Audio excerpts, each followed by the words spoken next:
make me think about the school things. We pay taxes. Your parents, your grandparents, your great-grandparents have been paying for all of this for you forever.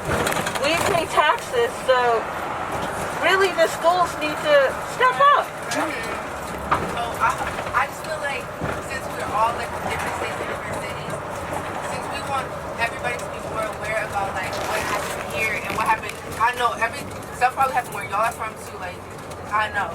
So I just feel like if we, even after this pageant, if we all stay connected in some sort of way, like we can definitely make a lot more aware. I agree with this. Yeah.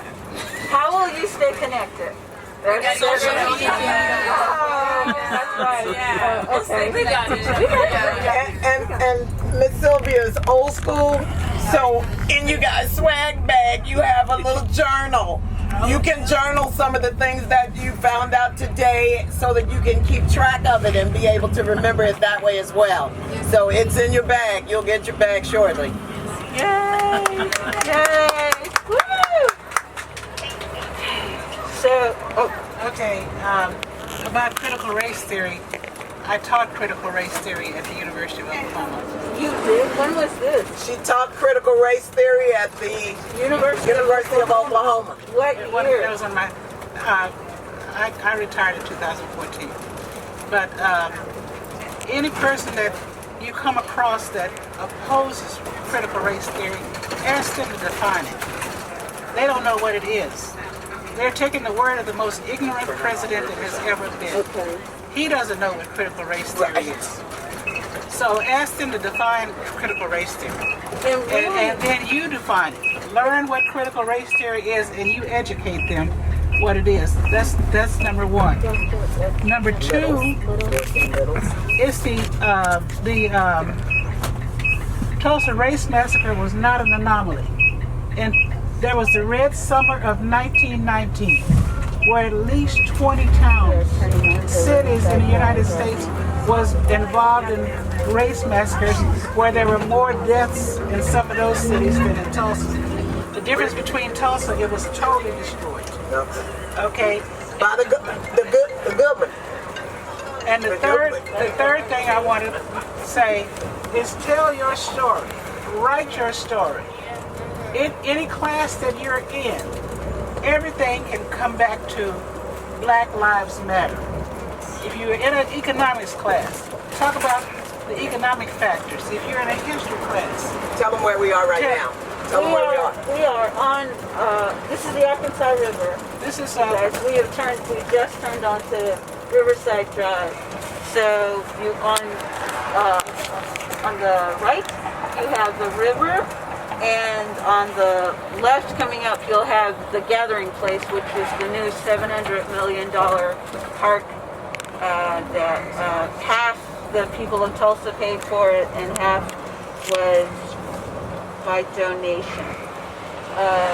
So along this river, one of the things people don't know is that, so this all starts in Indian territory.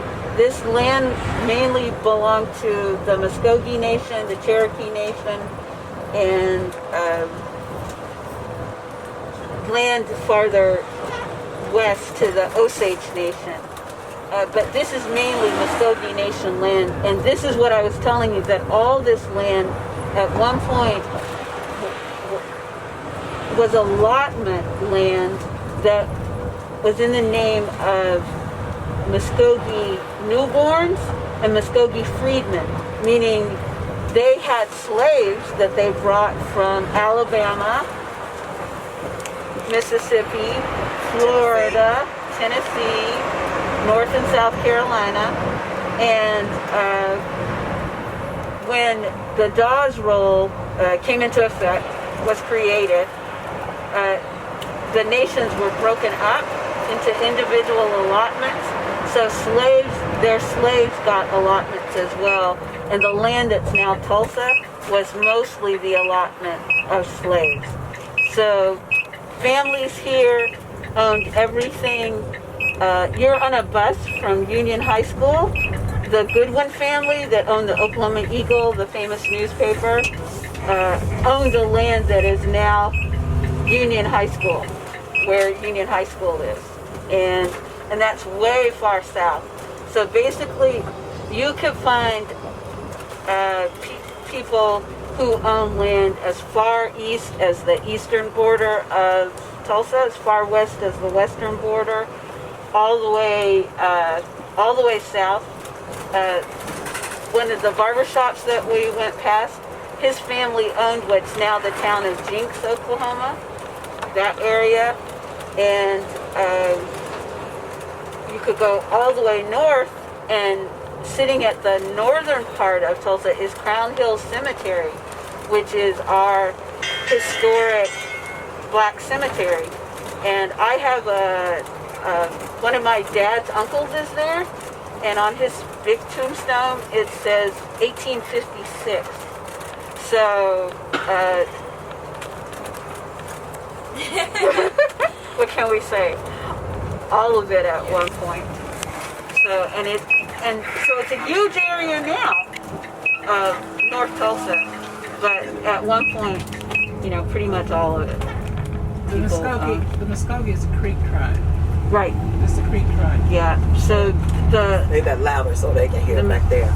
Yeah, if you've heard of the Creek Nation, but now nations are taking back their own heritage, and Muskogee is the word that they prefer.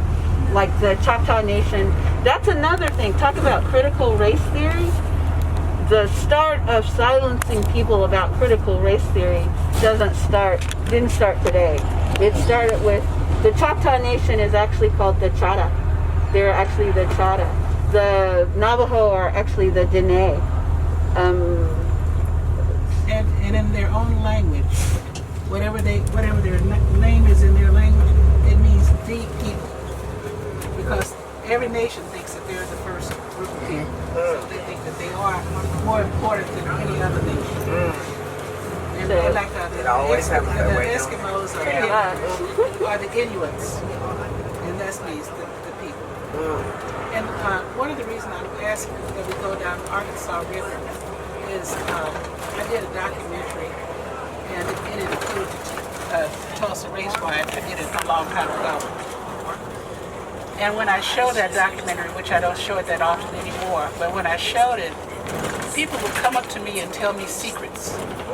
So I had a young man, a white boy, came up to me and told me that his grandfather, well, our great-grandfather, was a member of the National Guard that was here during the Tulsa Race Massacre, and that his grandfather told him that they were dumping the bodies in the Arkansas River.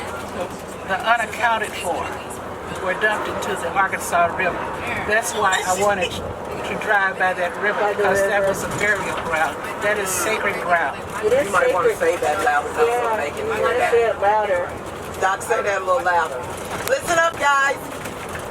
The Arkansas River was used as a dumping ground for many of the uncounted bodies. They think there were way more than 300 people, the reported people that were murdered during the race massacre, and but they couldn't account for any more than 300. And so the reason they couldn't account for it because they were stacking the bodies in the back of trucks and taking them to the Arkansas River. The Arkansas River is a network of rivers, so you're not going to find the bodies in the Arkansas River. You're gonna. They went downriver somewhere else. Yeah. So the Arkansas River is sacred ground. It is sacred ground. And one of the things we are at the Tulsa Historical Society. This was actually a family home, and they'll tell you more about it. Of one of the oil barons, and also on the other side, the garden center was another home of another. Is that Tulsa Gardens? That's the Tulsa Garden Center, and we're going to the Tulsa Historical Society. They're coming to take pictures. Their photo shootings at Tulsa Gardens tomorrow. Oh, that's it. This is where you'll. Yeah, this right is. here. Let's see. I think it's a. I think it's actually around. Around? Okay. It's actually around the front, around that way. Okay. Oh yeah, I forget about this entrance back here. Yeah, the new, Yeah. the new wing. But one of the things I wanted to say too about the river is people forget that this was Indian territory. So there were 5 Civil War battles here, and I think 2 of them, at least one very famous one, took place along the river, and we passed right by it. One of our Civil War battles. Wow. The biggest one was actually in Honey Springs, outside of Renniesville, Oklahoma, which is one of the historic all-black towns. And that one took place, is it 1863? They do a reenactment every other year. They're doing a reenactment this year. In that battle was the first time that Native Americans, African Americans, and whites fought together for the federal government, for the U.S., for the United States. And it was actually the battle, it happened before the battle, for anybody who's seen the movie Lowery, it happened before that battle. And speaking of Texas, the Choctaw Nation, actually in the 5 nations that they call the 5 civilized tribes, so they lived in the South. They adopted the Southern ways, and the wealthy in those nations owned slaves. That's how they bring them here with them on the Trail of Tears. The wealthy owned slaves, and they joined the Confederacy. It's also how they lost their land. The federal government said when the war was over, you lost. And so we're taking up. Yep. Yeah. So eventually, 75 years after they had built their own Capitol buildings, built their own cultures, built schools, the Cherokee Nation actually created the first public school system. You hear about missionaries coming to help the Indians. No, they paid the missionaries to come. Oh, they don't and tell us teach. that. Yeah, they paid the missionaries to come and teach. But they end up losing the land, but in that battle, it's the first time all 3 groups fight together.